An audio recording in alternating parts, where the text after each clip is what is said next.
Welcome everybody. Welcome to the I'm going to be one of the speakers at Susie Beaumont's Change Your World event, which is going to be on the 6th of April, Saturday. Susie's asked me to come on and explain a little bit about myself, which I'm going to do. I'm going to tell you my story, or a little bit of it. My name's Murtha. I live in Devon. And 20 years ago, in a few months' time, literally a few days' time off of the event on the 6th of April, I had a near-death experience. And at the time, I was sorry, my phone's ringing. I'll ignore that. At the time, I was working in corporate world. I was earning big bonuses, and like a lot of us nowadays, there was a lot of stress, a lot of management of people, trying to hit the numbers, and I just really wasn't in a good place, and a lot of stress, a lot of anxiety, and it weren't really, the problem is, especially being a man, you don't tend to sort of show the world what is really going on under the surface. You sort of put up, bite your lip and just get on with it, while underneath you're coming apart. And like all of these things, we all have health scares or things that sometimes wake us up and really make us sort of focus on about what matters in our life. And boy, did I get a wake up call in the way of a 4x2 piece of wood that literally came and hit me across the head, hard. And just to give you a little sort of essence of the story, because obviously this is what I'm going to be talking about on the 6th of April. I was cycling close to my home where I lived at the time in Delirious in Devon. There's a big long seawall. And I was cycling along and a freak wave took me into the sea. It was getting dark, and I was sort of stricken with fear, because obviously the waves were bashing me up against the algae covered wall. And it was literally, for them first few minutes, it was a fight for survival thing. And I sort of looked out towards the horizon. It was getting dark. The stars were sort of punching through. The waves were sort of coming in at, one every sort of 5-10 seconds. And I sort of realized it was one of those moments you have to start thinking quickly. And I realized that if I could get about 50 meters away from the shore, I could probably have a sense of sort of surviving. The water was freezing cold. It was April. And although I was clothed, very quickly within 5-10 minutes, I knew I was in trouble, because my organs, you can start to feel the first place that hypothermia kicks in is your organs. And I started to feel it in my heart and my kidneys and my throat. And I started to realize that I need to do something quickly. So I sort of managed, luckily I was a semi-professional footballer at the time, and I managed with all the energy I could muster to sort of swim out and against the waves. And sort of after about 10-15 minutes, I managed to get out further out to sea. And really that was the point where the tide started to take me out. It's dark, and what was more torturing, which, as if the event itself couldn't have been bad enough, I could actually look up to the town of Dawlish, and there was a church next to where we lived, and I could actually in a distance see a blur of a light, which was the top bedroom of my children's bedroom. And it was hard, because I pretty much knew I was alone. No one's going to see me. The hypothermia was starting to kick in, and I'm really starting to realize that this is it. And none of us think or hope that we're gonna die in awful circumstances, but there is nothing, I can tell you this, hand on heart, there is nothing worse in the world than actually knowing how you're going to die. And as the hypothermia kicked in, and I won't go into the story because I'm going to be sharing this in April, but the hypothermia kicked in. I started to get delusionary. I started to have sort of out of body experiences. I even started to, as the hypothermia really started to affect my body, and I'm sort of almost sort of in and out of consciousness, and the tide's gradually taking me out further and further. So I'm literally letting the tide take my body, because I had no more energy left. And really it was a case of just going through, people say, and I've understood this now, people talk about a life review at the end of your death, or near death in my case. And I didn't so much have a life review. I really had a sequence of different events that replayed through my mind, but more than just a memory. It was so much more than a memory, just as if I was reliving it back in that moment. And obviously it never happened to me before. I struggled to understand it, make sense of it. And when you're in those situations and you pretty much know you're going to die, all the things that you never bothered to talk about, to think about, to feel about, all the things that really matter in your life suddenly, like a bolt, come to the front of your mind. And it's almost like, the best way I can describe it is imagine being taken off now into a room and someone locks the door and they say to you, sorry, you've got 1 hour to live, and unfortunately you're not going to be able to say goodbye to any of your loved ones and your nearest and dearest, and literally there's an hour, or in my case it was an hour and a half in the water, and you can just think about your life and review it and the rest of it. Obviously it was a bit worse than that because I'm trying to stay afloat. The waves are still sort of, it's freezing cold. I'm gradually shutting my body down, and it really, I know this sounds a bit bizarre and a bit strange, but everybody should have a near-death experience, because of all the stupid little minor things that we major on and the problems that we stress about on every day, which I did with this high-powered sort of corporate job, big bonuses. I was basically outwardly rich but sort of inwardly poor, not nourished at all. I wasn't feeding any of my soul spiritual needs, just getting on with my business really, and doing well, and climbing the ladder, being a director. And when things like that happen, what matters really comes to the fore of your mind, and that's what happened to me in the water.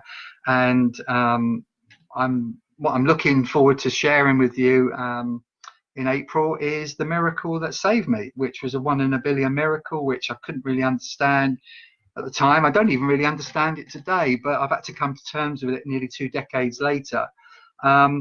That whole experience and the miracle and the voices in the head and the sort of communication, everything that came through, I was so strangely affected by it all that I completely ended up changing my life, because I was ill at the time, before I went in the water. I wasn't really paying attention to the relationships. I was sort of, if you imagine, I was offline really. When people, when people say to you, you're not really here, you're not really listening, you're not really paying attention, you're just so focused on where you're going. And it all started to make sense in the water, but it was obviously going to be too late for me then. Thankfully, a miracle sort of saved me and changed my life so much that I came, after that experience and after all the broken ribs and everything, I decided to sell my brick business that I'd founded in Devon and take a new path, which was really to try and just sort of decide that I was going to go and do something different and more meaningful in my life, and not waste it. Because if there's one thing that I learned from near-death experiences, it gets you purposeful again. You don't start taking life for granted. And so what I did, I sort of sold the business, I got into writing, I produced a book which I'll show you, I'll be talking about on the day, which was Dying for Change. And I got a publisher, which funny enough, my agent worked with Dick Van Dyke before, and a lovely woman called Ginny, and she was in California. And there was me thinking it's just going to be a sideline. And she said, no, if you want this book to go big and you want to sort of do the thing properly, you're going to have to give it up and give to the next year or two on the promotion side and do all the talks and the radio shows. And that's how me and Susie really met, who's organizer of Change Your World. She was doing she was a producer at the BBC in Scotland, and a very good one. And she invited me onto the show, and I've done an hour interview, and we've kept in touch. Incredible read, life-changing book. Yeah, it is, Susie. And yeah, we've sort of kept a friendship going ever since, and we're both on the same sort of path that we're trying to mindfully help people to find their best life, to change their world. And what we're going to do is, Susie's got lots of other people speaking similar to me that have gone through life-changing experiences, people that can sort of help you to wake up your life possibly and make you look at your life in a different way, and sort of know that there is a different room and a different universe waiting for you when you step outside of yourself, and sort of just get out of the way of yourself. And I suppose what I want to really share with you guys is that change is possible for everyone. You might not think, you might think you're stuck in a rut or you can't change. And yet I wasn't a writer, I was dyslexic, I was dyspraxic, but what do you do when you've had a massive experience in your life and you've got to get it out there? It was almost like a cancer eating away at me, almost asking me to write it. So, you know, luckily I got a good editor on board, which was one of the American editors called Susan Hyman. She actually edited one of the Chicken Soup for the Soul books. So she was a really good editor, really, you know, I had a great team behind me, and ended up doing talks all over the world when the book launched about 10 years ago. And so one of the things I want to share, which is really interesting, is that, you know, we're all going through, although my experience is probably as at the end of the scale, you know, it does not get any closer to dying and changing your life than near death. But I was so confused by some of the things that happened to me, you know, with the whole dying experience, because you do go on a different learning sort of curve. And I went to stay with a woman called Evelyn Ballerino, who's one of the world's top studiers of near-death experiences. And she'd studied over 30 years, something like 30,000 plus people, and what that does to you when you have a near-death experience. And spending a week, you know, close to Lake Geneva with Evelyn was life-changing, because there was me thinking that I've lost my mind, that, you know, I mean, you know, pre-accident, there was me, atheist, didn't believe in much. If you couldn't see it, touch it, feel it, or measure it, it doesn't exist. What that whole experience opened up for me is that there's another world out there that we don't know. And spending time, really good quality time with Evelyn, really helped me to sort of understand that, you know, we're all on a journey, and often we're on the wrong journey, and we know it inwardly. You know, this is what the 30-odd thousand people and myself shared with Evelyn, in that most people that have near death have already had several wake-up calls already, you know, health scares, have lost someone. You know, inwardly we all know that we're not on the right path, or we're going down the wrong route. And two things sort of happened to me after that sort of experience. You know, I started seeing quotes that really sort of epitomized my life. And I remember there was a Tony Robbins quote at the time, which really sort of embodied everything I was feeling. And that's the beauty of quotes, isn't it? That they can say so much in just a few words. So I'd always suggest, you know, if you get the chance and quotes speak to you on Facebook, or you read it in a paper or a magazine, cut it out, write it down, because there's a reason them quotes are talking to you. And the quote was something like, yeah, success without fulfillment is failure. And for me, that just touched the essence of what I was doing in those years, taking sort of £50,000 bonuses and everything. You know, I was outwardly rich. We had a new car every year, BMW, and I was doing all the big house materialistic bit, you know, spending big money going over to Florida. And I was doing everything on the outside world. You know, people thought you're successful. They only looked at, you know, all the great stuff. What they don't realize is that all of us are fighting a battle that no one else knows about. And, you know, that was one quote. And then there was another one with a guy called Kevin Ngo, who was basically trying to say that, you know, if you don't spend the time, you know, working on creating the life that you want to create, then you're going to spend the time mopping up the bad results, you know, and all the bad stuff, creating the life that you don't want anyway. So you might as well put the effort in at the beginning. And that's what, you know, Susie's sort of passion is about, you know, with Change Your World. You know, she wants people to, you're going to spend the time anyway, so why not do it forward and do it in the direction that you want, rather than trying to mop up the disease, the illness, the mental health problems, the depression, everything else that comes along with it anyway. And I believe you me, after spending that time with Evelyn over in Geneva, you know, I really got a handle of why people are just really sort of stuck at the minute and anxious. And I think a lot of that anxiety, and this is what we, you know, me and her came up with a conclusion, is that a lot of our depression and anxiety and sort of fear and, you know, worry, everything seems to be centered on, because we know where we need to go. We know the changes we know to make. We're no longer sort of playing blind that we have got no idea. We actually, if we go in our heart and we set up a journal, or we go to weekend retreats like Change Your World, we know something needs to shift in us and something needs to change in us, but we just haven't got the courage to make that shift, or we don't believe it, you know, probably both. And of course I started to believe that I can, you know, change my life in different ways. So it means obviously a radically different, you know, pay scale. It meant sort of, you know, not having the big holidays, not having such a big house, not having a big car. But you know what? I would have died anyway in the next 5 years after that near death anyway, if I wouldn't have shifted my life, because I was on pills, I was doing drugs, you know, alcohol problem was bad.